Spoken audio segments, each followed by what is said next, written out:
Hey everyone, welcome back to Localism, the podcast that asks if we're putting our power in the right places. I'm your host and guy who thinks Lady Gaga Oreos are actually pretty good. If you've had these Singer Oreos, they're pretty good. Bluntschli. In today's episode, the first part of our book chat into the politics of social ecology, libertarian municipalism. A housekeeping matter or two before we jump in. These podcasts usually don't get a ton of engagement, but the associated YouTube shorts I make do, so I can tell that the interest in these book chats episodes has been somewhat low compared to some of the other topics we've covered. I want to acknowledge that this may not be everybody's cup of tea, and Barbara's McWorld is, in its own way, a kind of controversial piece of writing. However, I'm firmly convinced that one of my content's selling points is that it reflects my genuine interests and beliefs, and that I don't try and warp it in some way that might be designed to be more appealing, but will inevitably come off as more hollow, more superficial. So I'm going to keep on doing these book chats. Spoiler, I have another book lined up after for when we're done with this one, because these are all books that I love, and I'm really excited to have an excuse to talk about them. So that's going to be 4 episodes, counting this one, that are going to be all book and all chat, baby. After that, I've got a couple ideas that will be firmly non-book related, so those not literature inclined might consider skipping a few episodes ahead. With that, let's jump into one of my favorite books ever, even though you might not think it, because I am going to spend a lot of time shit-talking it, and its author. Calling something dumb is my love language, I guess. And part of the reason that this book pisses me off a bit is because it really does say a lot of stuff that is almost identical to things that I agree with. See you in a sec.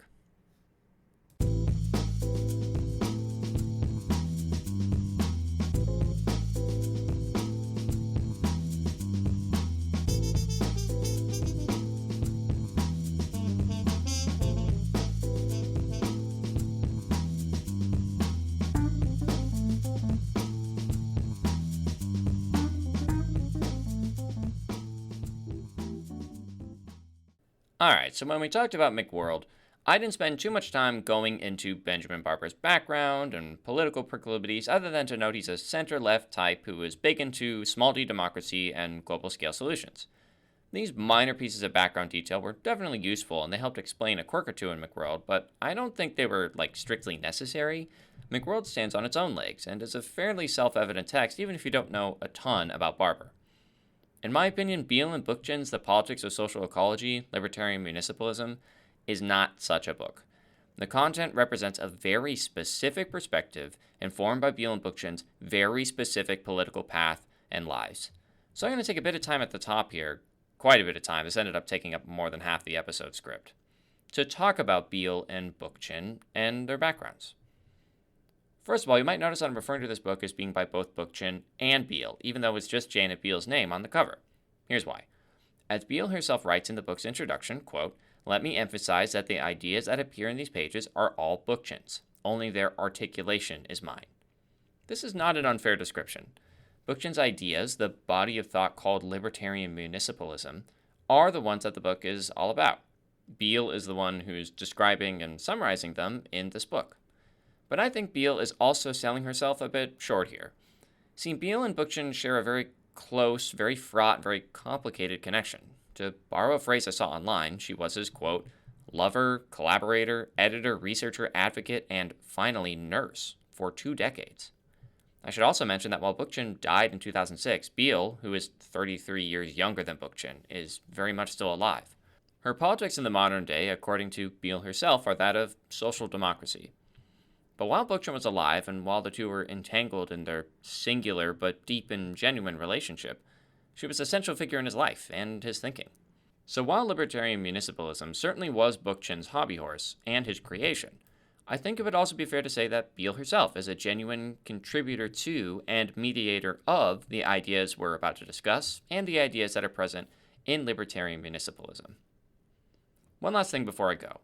Biehl herself has disavowed the position she wrote about in this book, The Politics of Social Ecology, Libertarian Municipalism, which from now on, by the way, I'm just going to be referring to as this book, or LM, because that's a long-ass title. Biehl now says she cannot agree with what she calls an anti-statist ideology, and is uncomfortable with what she sees as the capture of libertarian values by large business interests whose preference for freedom is based in no principle except profit. In a sort of confession, that's a little unfair. In a sort of discussion in a letter, Biehl references supporting mainstream Democrats that are in favor of single-payer healthcare and presumably other left Democrat positions.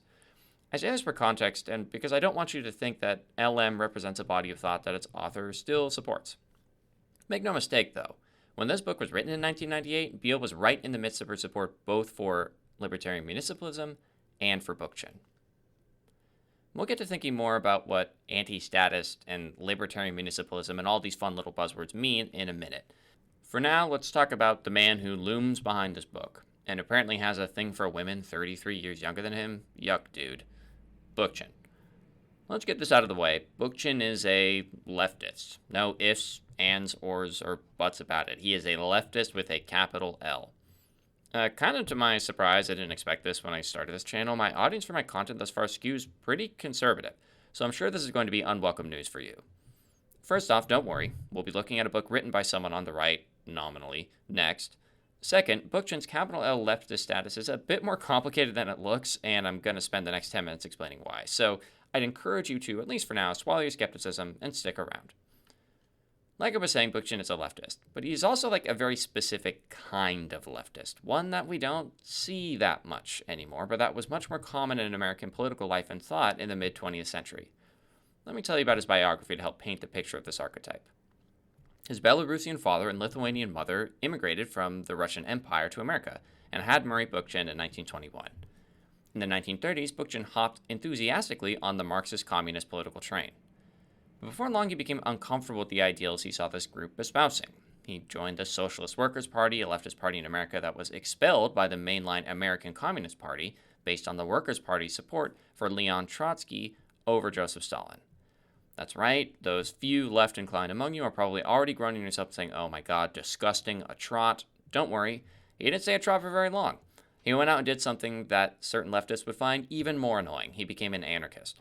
Now, far be it from me to try and explain what the hell anarchism is and how it differs from what we generally think of as communism. But in short, anarchism is the belief that coercive and unjust hierarchies should be rejected, and that governments represent extremely coercive and unjust hierarchies that should be abolished. In short, anarchism equals the government is bad and we should get rid of it because it is oppressive and violent towards the governed. Thus, anarchism doesn't get along with Soviet-style communism, which is all about creating a strong centralized state that controls most elements of social, political, and economic life via governmental apparatuses. This explanation is, of course, missing nuance, and it glosses over the differences between right and left anarchism or how political identities like anarcho-communists can exist, but that's fine. For our purposes, the important thing to know is that anarchism is all about how centralized states are very bad. As you can imagine, anarchism wasn't really compatible with the kind of communism that was in vogue in Russia and in certain parts of the left in the 20th century. And Bookchin was no fan of the Soviet Union. Part of what drove him towards anarchism was horror at the abuses and violence that he saw as endemic in the USSR, and as being inconsistent with the touchy-feely lefty principles that had drove him towards leftism in the first place. This places Bookchin in a firm tradition of leftists who, disillusioned with the USSR and with status communism, tried to forge some new kind of identity for leftism that was free of authoritarian impulse. This is sometimes called, sometimes kindly, sometimes genuinely, often derisively, the New Left. We really truly don't have time to get into all the bullshit and infighting and confusing ideologies bound up in the New Left. Suffice to say, it was a brand of leftism in the 60s and 70s that arose as a counter-reaction to the USSR and that tried to walk the very narrow tightrope of rejecting the authoritarian nature of Marxism-Leninism while still trying to advocate for leftist ideals. The result of this was mostly just making everybody in niche political communities mad. The communists hated the New Left for what they saw as a betrayal of the left's biggest success in the USSR and for not being good soldiers who would unify under a joint cause. The right and much of mainstream America hated the New Left because, well, they were still leftists at the end of the day. So that's where we end up with Bookchin the anarchist, a lefty largely without a home, repulsed by the horrors of Soviet Russia but still a fierce believer in leftism's economic and social values. And despite their mainstream rejection, there was one place in the 60s and 70s that was very open to these kinds of views. Our good old friend of the North, Burlington, Vermont. Yes, that's the Burlington, Vermont of Bernie Sanders fame, and in fact, the two operated in somewhat connected circles at different points in their lives. Anyway, once Bookchin moved to Vermont, he would remain there for the rest of his life. But while he spent more time there, you'll never guess, for a man who had changed his political allegiances like 4 times previous in his life, he once again became disillusioned with the political group he belonged to. Starting in the 1980s, Bookchin became increasingly unhappy with anarchists as a group and anarchism as a theory.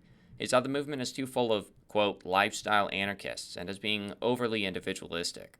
Instead began to develop the theories we're going to be talking about soon, including Libertarian Municipalism. I'm still not going to get into the content of those theories yet, but here is the takeaway I want you to have for now. Biehl's book contains ideas that are rejections of rejections of rejections. They are the arguments of a man who was a hardcore communist until he wasn't, a Trotskyite until he wasn't, and then an anarchist until, again, he wasn't. As a result, a lot of what's in the book these episodes about is going to be in conversation with and represent criticism of those other fields. There was nothing Bookchin loved more than castigating other left-wing people he disagreed with. And a word on Bookchin the man, too, as in his personality and interactions with the people around him. Despite being staunchly against unjust government oppression and staunchly in favor of democratic principles, Bookchin persistently ran his Burlington educational and political circles in highly centralized, top-down, I'm-the-man kinds of ways. His way of communicating with the significantly younger people he surrounded himself with, including Biehl herself, was through lecture and mandate and lots of my way or the highway. Aside from the irony of someone all about communal work, in fact maintaining a somewhat coercive hierarchy in his personal life, this outlook is also important because it informs how we read his ideas via Biehl. Bookchin is not inviting you to a conversation when it comes to the things he has to say. He is, from his perspective, telling you like it is, and you had better sit down and listen and not ask too many questions that might imply disagreement. Like I said before, this is a guy who persistently would detach himself from other political groups because they were insufficient in his eyes, and he was absolutely not afraid to tell people who didn't line up with his ideas to take a hike. And while you're taking that hike, please read these 100 reasons why you're wrong and I'm right. And one last crazy little sidebar we're going to have to engage in. Look, if we're talking about Bookchin, we have to talk about Rojava, which means we also have to talk about the Syrian Civil War. If you're wondering what the fuck a niche lefty in Burlington, Vermont has anything to do with the Syrian Civil War, I wouldn't blame you. And yet he really super does. Here's the deal. To make an incredibly long and complicated historical, political, ethnic, and cultural story short, there is an ethnic group called the Kurdish in the Middle East. Kurds originate from a region that spans across Iran, Iraq, and Syria. This means that the places Kurds are from do not track the current geopolitical boundaries in the region. And because Kurds have, at several times through history, advocated and fought for a country of their own called Kurdistan, and because this would necessarily involve carving out pieces of territory that currently belong to other countries, there was often a lot of tension between militant Kurd organizations and established governments in the Middle East. One such organization is the Kurdistan Workers' Party, an armed guerrilla group that is, or was, it supposedly dissolved itself, or at least laid down its arms in March of this year, but we'll see what happens. All about armed action to secure an independent Kurdistan. The Kurdistan Workers' Party, commonly known as the PKK, is hugely controversial. It's designated as a terrorist group by the US, EU, and Turkey, and some view them that way. Others view them as a freedom fighter group advocating for a disadvantaged ethnic minority. I am not, I repeat, not here to settle or weigh in on that debate. To repeat, I absolutely am not taking a position on whether any of the stuff I'm about to discuss is good or bad. I am just sharing it for historical context. At any rate, the PKK was founded by this dude, oh god, I'm so gonna butcher this, I'm sorry, Öcalan? When he first formed the PKK, it was an explicitly Marxist-Leninist-style group that was advocating for that kind of communism. And it stayed that way up until 1999, when Öcalan was captured by the Turkish intelligence service and then put in prison. Not just any prison. Imrali Prison, a prison located on a 5-mile-wide island in Turkish territory that, for a time, had just one prisoner, Öcalan himself. The Turkish authorities immediately began pushing to execute Öcalan, but after Turkey abolished the death penalty in 2002, his sentence was commuted to life imprisonment. Okay, got all that? No big, just massive geopolitical events halfway across the globe involving one of the most complicated ethnic conflicts of all time. Here is where the connection to Bookchin, to this seemingly unrelated series of events, occurs. While in solitary confinement in his lone island prison, Öcalan began to reconsider whether he still thought of himself and the PKK as a group that should be guided by Marxism. He began to actively seek out other leftist thought that had rejected communism and, wouldn't you know it, somehow the works of a belligerent old dude who liked McDonald's and lived in Burlington, Vermont, happened across his metaphorical desk. Öcalan really took to Bookchin and his political ideas, So much so that he actually tried to arrange a meeting with Bookchin in 2004, but at that point Bookchin was too old and too sick to do so. Subsequently, in 2005, Öcalan issued a Declaration of Democratic Confederalism in Kurdistan, where he advocated for the PKK to adopt a version of Bookchin's ideas, arguably, as their new political platform instead of Marxism. This was, and is, a pretty controversial topic within the PKK, and not everybody accepted it, but in theory, this meant that Bookchin's theories became the animating political principle for the PKK from then on. Pretty shocking outcome for a niche political theory that was brewed up in Burlington and got absolutely no traction in its home country. And here's where the Syrian civil war comes in.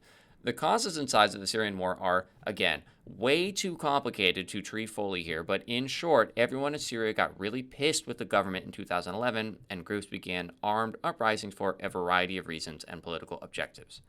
One such group was the People's Defense Units, also known as the YPG. The YPG is a Kurdish militia, as is its sister group, the Women's Protection Units, or YPJ, which is an all-female Kurdish militia. The militias began the civil war mostly focused on defending Kurdish areas in Syria. But this posture changed when they began to actively combat Islamic terrorist groups involved in the Syrian civil war like Al-Qaeda. They were so successful at this endeavor that they caught the eye of the United States, who were very interested in getting their sticky fingers all inside the Syrian civil war. Nothing America loves more than a little regime change.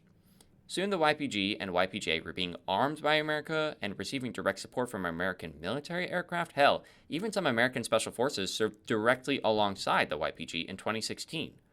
The result of all these efforts was that the YPG soon controlled a pretty decent chunk of their own of northeastern Syria, which has become known as Syrian Kurdistan or Rojava. Now time for the plot twist. Though the full extent of the connection is in dispute, the YPG have an extremely close association with the PKK, Öcalan's organization. Some have even referred to the YPG as the PKK's Syrian branch. This meant that America was calling the PKK a terrorist group while simultaneously and deliberately giving them weapons and even fighting alongside them in Syria. And those of you who were reading the news back in the mid-2010s may remember that the YPG, and especially the YPJ, got pretty favorable coverage in the American media. Things got even more confusing starting in 2018. See, that northeastern part of Syria that constitutes Rojava and where the YPG have control? Yeah, that's on the border with Turkey. And Turkey was fucking pissed at the idea of a Kurdish nation or political entity or whatever taking root anywhere near its borders. So in 2018, Turkey invaded Syria in no small part in order to crush the Kurds. This resulted in a very awkward situation where Turkey was fighting against a military group that America was arming and supporting. Sometimes this fighting takes the form of Syrian rebels, Turkey backs fighting against the YPG. It thus would not be totally inaccurate to say that America and Turkey were, and maybe are, engaging in a kind of proxy war, two NATO members and nominal allies struggling militarily against each other, albeit through intermediaries. There have been ceasefires and buffer zones and peace agreements and what have you, but Turkey and the Syrian Kurds continue to clash. Of course, now that America has gotten what it wanted in Syria with Assad gone, the political math has changed such that supporting the YPG is no longer necessarily politically convenient, and the Kurds have been left out to dry a little bit by their erstwhile backers. However, in March 2025, right around when Öcalan put out the call for the PKK to lay down its arms, which some in Syrian Kurdistan saw as applying to the YPG and some didn't, the interim Syrian government actually struck an agreement with the Kurds to integrate their militia into the new governmental military and to restore governmental control over Rojava. Whether the Kurds and the Turkey-backed forces that ultimately toppled Assad can actually find a way to work together remains to be seen, and the future of the region remains as complicated as ever. So anyways, that's how we ended up in a situation where a Kurdish rebel group in Syria uses American weapons to fight America's allies and enemies alike, while following the niche leftist views of a dead guy from Burlington, Vermont. And many of those views are in the book that this episode is nominally about. Remember the book, guys? Sorry for the delay. Bookchin as a person and the connection his views have with the Syrian Civil War were far too important and too interesting to ignore. But now let's actually get into what the book says and start explaining what Libertarian Municipalism actually is and how any of this could conceivably be connected to localism. Biehl starts the book by laying out a problem that likely is going to sound very familiar to you. Biehl calls out the anti-democratic nature of American small r republicanism, where our values and choices are ostensibly represented by elected officials who solemnly swear to act in our interests. Quote, "It should be clear to any sensate reader that this sketch is a civics class illusion. in that its democratic nature is chimerical. Far from embodying the will of the people, politicians are actually professionals whose career interests lie in obtaining power precisely through being elected or appointed to higher office. Their electoral campaigns, which only partly or even trivially reflect the concerns of ordinary men and women, more often use the mass media to sway and manipulate their concerns or even generate spurious concerns as distractions. The manipulative nature of the system has been particularly egregious in recent U.S. elections, where, financed by big money, political campaigns focus increasingly on trivial but emotionally volatile issues, diverting the attention of the electorate and masking the deep-seated problems that have real effects on their lives. The programs that candidates run on are ever more vacuous, loaded with ever more pabulum, and by general agreement, have less and less connection to the candidate's future behavior in office. Once they have gained office, indeed, politicians quite commonly renege on their avowed campaign commitments. Instead of attending to the needs of those who cast their ballots for them or advancing the policies they supported, they usually find it more rewarding to serve the moneyed interest groups that are eager to enhance their careers. Vast sums of money are required in order to wage an electoral campaign in the first place, and candidates are therefore dependent upon big donors to get themselves into office. To one degree or another, then, those who are elected to represent the people are likely to end up advancing policies that protect the interests of established wealth rather than those of the group they supposedly represent. End quote. Bookchin rejects this kind of political system and instead puts forward one that he proposes is truly democratic and just, Libertarian Municipalism. Quote, the project of Libertarian Municipalism is to resuscitate politics in the older sense of the word, to construct and expand local, direct democracy, such that ordinary citizens make decisions for their communities and for their society as a whole. And a bit more. Libertarian municipalism seeks to make local governments, municipalities, the locus of citizen self-management and direct popular citizens' democracy. I note that as Bookchin and Biehl use it, the term municipality isn't meant to exclude smaller towns or places that aren't like big cities. In fact, as Biehl and Bookchin see it, it's easier to implement direct democracy in places like small towns because there's less of a need to decentralize decision-making authority. So the term municipality instead just kind of refers to any local political subunit in America where there's a community that can act together in concert. How would libertarian municipalism create or convert American local governments into these locuses of direct democracy? The answer is that it's through a process of democratization where the authority to make political decisions is placed directly into the hands of community members, who then wield that authority in directly democratic public assemblies. Quote, municipalities would become the sites of direct democracies. The institutional structure of these direct democracies would be citizens' assemblies, large general meetings in which all the citizens of a given area meet, deliberate, and make decisions on matters of common concern. This would be accompanied by a process of decentralization that involves, quote, the decentralization of cities' governmental structure by creating political institutions in smaller municipalities where now only a larger one exists. In a large city, it could mean breaking up the city government and shifting the locus of power and control from City Hall to the various neighborhoods. In a smaller city or town, it could take a similar form, except that the local units would be fewer and larger in proportion to the presently existing city. In a rural village, the size of the existing unit is probably small enough that decentralization is not necessary. The reason why he's interested in this decentralization is he views it as a solution to the problem of, okay, if I live in New York City, we're not going to be able to cram everybody into one General Assembly meeting and have them vote. That's just not, practically possible. The goal is to create kind of a human-scale politics where the people who are making decisions about what's going on in your community are the people you could conceivably interact with in your daily life. Now, how exactly you draw the borders around that is incredibly unclear. We're not going to find any directions in here, but that's why Bookchin is talking about decentralizing and breaking up currently bigger cities into smaller ones. Okay, putting all these quotes and ideas aside, here's the plain language version of what libertarian municipalism is selling. Under libertarian municipalism, local governments are reformed in small d democratic ways. They're governed by one or more small d democratic popular assemblies. The community members who vote in those assemblies have full self-rule authority, unhindered by entities outside the municipality, which necessarily would include both the state and federal government. Self-rule by directly democratic local governments. Community members get to decide for themselves what laws are in place in the community. Where might we have heard that before? Oh, wait, that's localism.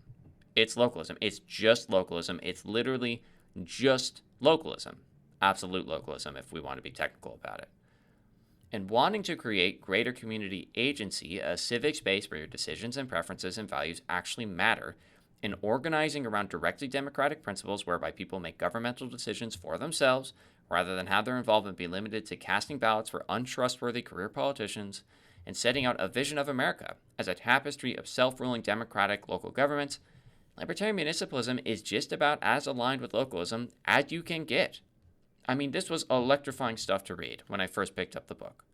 Here was a text that was putting forward this model that had dominated my thoughts and opinions independently for years. It was very validating to know that someone else had looked at the mess in America and come to the same conclusion for what a better path forward would be, even if that someone was a grumpy, overbearing left-wing radical from Vermont with a girlfriend who's 30 years younger than him. I'd be remiss if I didn't mention that there's an entire chapter in the book dedicated to shitting on quote-unquote localism. You might think this means Libertarian Municipalism and our localism don't align well, but that's not the case, or at least it's not the case for the mere fact that localism is mentioned in this one chapter. The kind of localism Bookchin and Biehl criticize is the view that local government should become essentially economically cut off from the rest of the world, function completely on the basis of pure self-reliance, without importing anything from any other part of the world. Bookchin, Biehl, and to be honest myself too, are in favor of trying to make and grow and create more things in our own backyards. But they view the endeavor of complete self-reliance and complete refusal to perform any kind of economic trade or intercourse with other communities as, quote, woefully incomplete as a principle by which to remake society and our relationship with the natural world. No locality, not even a municipality that practices direct democracy, can be sufficient unto itself. While we may strive to decentralize production, complete self-sufficiency is not only impossible, but undesirable. And that's because, quote, any given community needs far more resources, raw materials, than it could derive from its own lands. Economic interdependence is simply a fact. It is a function not of the competitive market economy of capitalism, but of social life as such, at least since the Neolithic era. Even farmers and craftspeople are interdependent. Farmers depend on mines, factories, and smithies for the manufacture of plows, hoes, shovels, and the like, while craftspeople need tools and raw materials from a wide variety of sources. Basically, Bookchin and Biehl are being realistic about the degree to which economic independence is viable for a self-ruling local government. Sure, you can grow your own crops and manufacture your own goods and refuse to do lots of the stupid economic shit that our globalist economic system insists is proper and efficient. But at the end of the day, unless you happen to be sitting on top of an oil geyser and rare earth metals and a forest full of lumber, you're going to need to get that stuff from somewhere else. It's a pragmatic approach versus quote-unquote localism's extreme view that you must make absolutely everything you use from resources immediately available in your own community. Okay, aside over. After laying out this libertarian municipalist vision that's so very much like absolutist localism, Bookchin via Biehl then spent some time engaging in a really interesting discussion of some of the practical considerations for how you could actually bring about a localist/libertarian municipalist community. Here you can really see Bookchin's experience with the maneuvering in the strange hyper-local politics of Burlington shine. Unlike some of the big ideas the book discusses, this is all pretty grounded stuff, running candidates, garnering local political support, and etc. After all, as Biehl acknowledges, such a movement will not, quote, spring up spontaneously. It too must be consciously formed, and in any given community it must be formed by at least several people who are wholly committed to building it. How should such individuals proceed? At least when it comes to this local level, Biehl and Bookchin take us through something that's pretty much a step-by-step for getting libertarian municipalist-minded people into city government. It starts with community building. Quote, the first thing they should do is find each other and recognize their commonality of views. They then might decide to form a study group and use it to familiarize themselves with libertarian municipalist ideas as much as possible.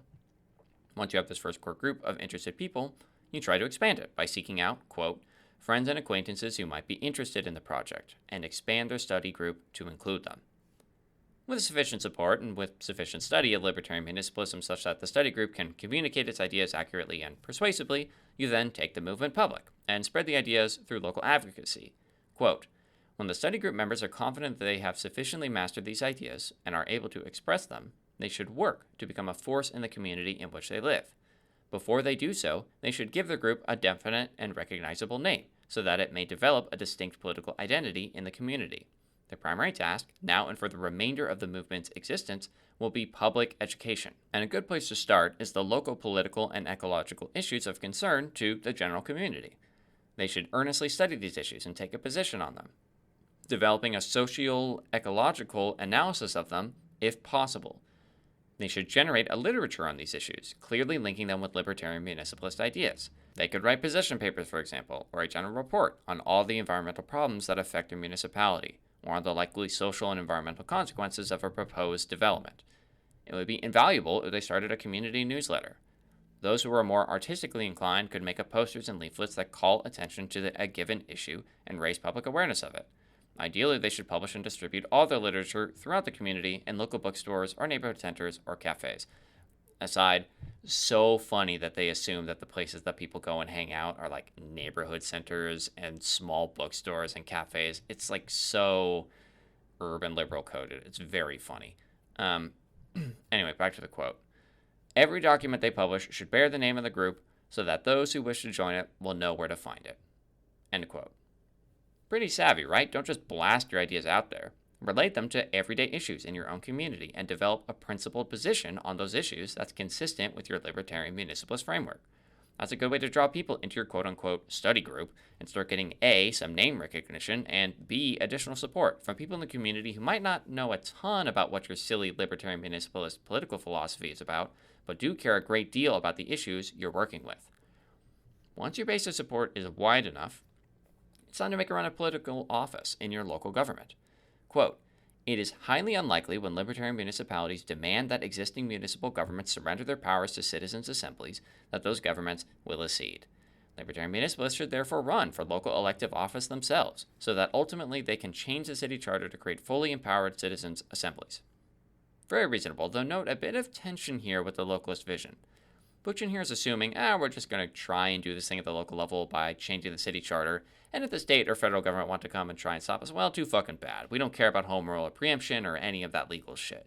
Whereas localism very specifically seeks to alter the laws that establish preemption and state supremacy over local rule, choosing outright and permanent reform over temporary defiance. But Bookchin's point stands. Get some people who are friendly to the idea of direct democracy into local government. That's a crucial part of the process, both for libertarian municipalism and localism. But it's not an immediate part of the process. Bookchin and Biehl expect that any attempts to do this are initially going to eat shit. Nor is it highly likely, and this is a quote, that libertarian municipalist candidates running for office on such a demand would achieve immediate victory. Their electoral campaigns would initially be educational efforts to school citizens in the basic ideas of libertarian municipalism. At least initially, quote, in the foreseeable future, libertarian municipalist candidates will most likely lose whatever electoral races they run. Least of all, in the 1990s, which was the time this was written in, can a revolutionary minority hope to gain rapid, widespread public support. A considerable amount of time may have to pass before the movement attains even modest electoral success. Speaking purely personally here, I appreciate this acknowledgement that all this is going to take time and frustration and failure before you start to approach anything resembling success. Not to go off on a tangent, because Lord knows I would never go off on a tangent, but there's an unfortunate tendency in life and in politics for ideas or candidates to sell themselves as immediate fixes to all of a place's problems. We just got to get our guy in office and then everything will be saved. You know the type. In reality, the most durable successes don't happen overnight. They arrive gradually, frustratingly, after much failure and struggle and frustration. Anyone who tells you we can do this and the whole city, country, world can be saved in 2 years is either lying or misinformed. Reform simply operates on a different scale. Localism, forget Bookchin, let's talk about just localism for a second. Localism is no exception. The legal, social, cultural, and political reforms that localism embodies, by their very nature, cannot be implemented in just a couple of years. We are talking a 2-decade time frame here by my own somewhat optimistic perspective. And that's why it's so important to start now, to get this on-the-ground, grassroots, community-centered process that Bookchin very elegantly describes here, rolling as soon as possible so we can start the long path towards a better world. Anyway, back to Bookchin. While you do want to work towards this goal of local electoral success, at the same time, you need to be sure that you're not just about winning one election or getting a few people into office. You need to be clear that the program is local democratization and that winning is just the first very small step in a much longer process. Quote, paradoxical as it might seem, electoral success is not something a libertarian municipalist movement should focus on. Although they should definitely participate in election campaigns, winning a campaign should not be a decisive matter. In too many instances, radical alternative movements have attained electoral success before their ideas become part of public consciousness, at the cost of their basic principles. They received votes because citizens agreed not with their larger aims, but only with their minimum, often reformist goals. Public education on their maximum goals for a rational society had not taken place. We're going to talk more about what that rational society might look like next episode. Spoiler alert, this is one of the areas where localism and libertarian municipalism depart significantly. Okay, back to the quote. As a result, a wide disparity developed between the political level of the movement and that of the citizens. Yet the candidates, once elected to office, were accountable to those citizens who had voted for them, not to their movement's platform, which inevitably attenuated the radicalism of their ideas in the interest of electoral success. This is a good warning, and one for localists and libertarian municipalists, or really any other political movement to keep in mind. Thus, quote, to avoid this kind of reverse education, a libertarian municipalist movement must be expected to grow slowly and organically and to patiently explain its ideas to ordinary citizens, educating them at every turn, without being deflected by the inevitable setbacks. It must remember at all times that its goal is not to produce still more members of the local governmental elite. Rather, its unwavering goal must be to recreate the political realm that allows for the greatest possible degree of direct democracy. Okay, but assume you just keep failing to get someone elected who is on board with moving towards direct democracy, or get maybe one or two people into city council who are shut out by the institutional party elected. What do you do then? Biehl and Bookchin have a very interesting and very applicable answer to our question of, well, how might we make localism happen? It's so interesting that I'm going to quote it at very long length here. Quote, in many places, a libertarian municipalist group will find that the municipality has no charter, or that the city council or other municipal body consistently blocks its efforts to change the charter to empower citizens' assemblies. A libertarian municipalist council member may well find it is impossible to persuade the rest of the council to legalize citizens' assemblies. Or perhaps the community has not reached a stage where libertarian municipalist council members can even be elected. In such cases, the group can create extra-legal citizens' assemblies on its own initiative and convene them, appealing to all citizens of the community to attend and participate in them. These assemblies could meet on a regular basis and debate local, regional, national, and even international issues if they so desire. Aside, localism does not want to do anything other than debate exactly local issues, but whatever, we won't blame libertarian municipalism too much for this. Back to the quote. To give the meeting structure, the participants should adopt a formal set of rules by which to conduct their affairs and establish them as bylaws. Finally, they could define the political powers that they ultimately claim for themselves. Even assemblies that have no legal power could nonetheless exercise enormous moral power.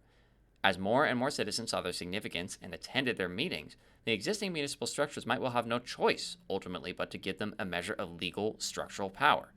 Once this minimum step is taken, a transitional program of expanding the assembly's power could be undertaken.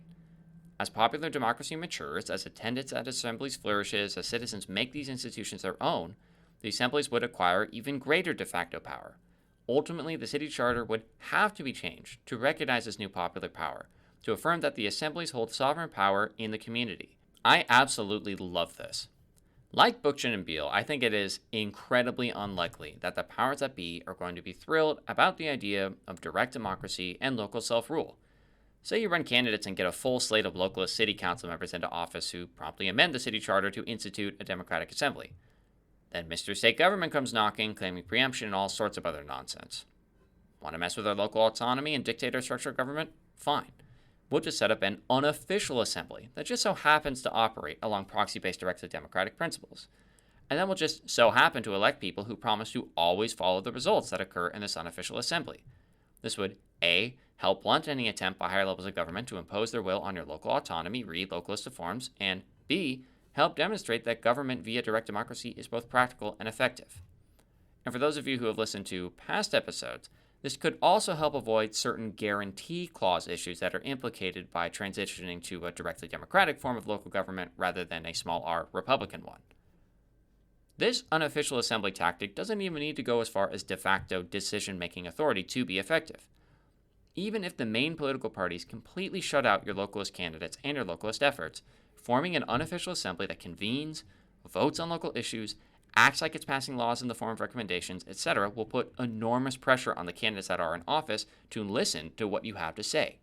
If you could get 10%, 5%, 1% of your fellow citizens to join a Bookchin-style study group that regularly convened to act like it was your town's legislature and take directly democratic votes on local matters, localism would become a massively influential force in your community, especially if you can then get the people who show up to these unofficial assemblies to vote in local elections.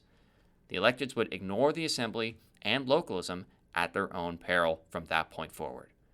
This is purely anecdotal, but in my own community, there are a handful of citizens associations, each of which maybe have a few dozen people at most who actively show up to meetings, that have such an outsized influence on local politics that not only do local politicians have no choice but to kiss the association's asses, but the associations have managed to successfully lobby city government such that they get special speaking privileges at city council meetings. This is exactly the kind of thing Bookchin and Biehl were talking about when they said, hey, if you form these assemblies, eventually they're going to put enough pressure on the local government that they're going to have to change the charter or the laws somehow to give you more of a voice.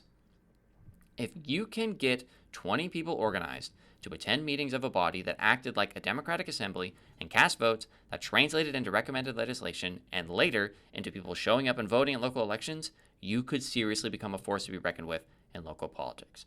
I mean, take my city. My city isn't the hugest, but let me tell you, it's still big enough that the 24 people or so who regularly show up to a citizens association meeting are a drop from the bucket, and yet they still dominate local politics.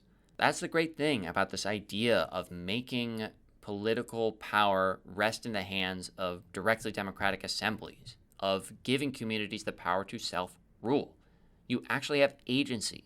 Your decisions matter. You can go out and do things with your own two hands that change the world in a way that's not possible right now when all the decisions are made by people who live hundreds of miles away in state capitals or the national capital.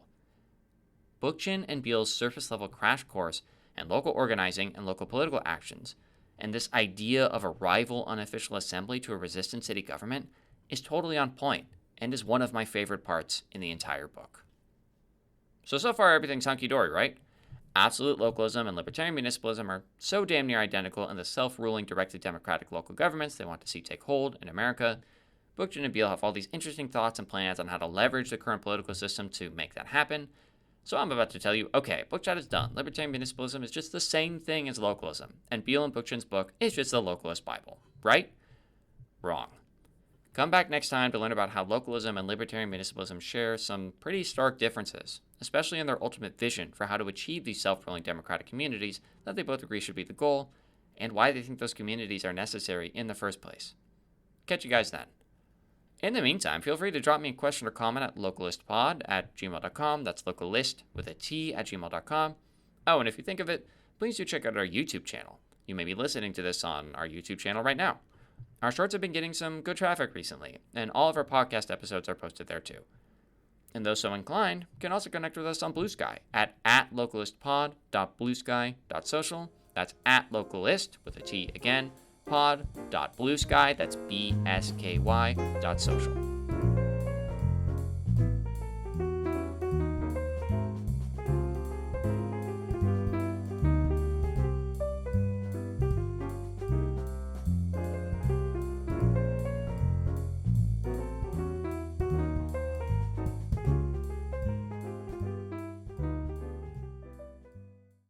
A huge thank you to Kevin MacLeod for letting me use the two songs in this podcast, Acid Jazz and Opportunity Walks. You can find these and a bunch of other really great songs on Kevin's website, incompetech.com. And the use of Kevin's music here is licensed under Creative Commons by Attribution 4.0.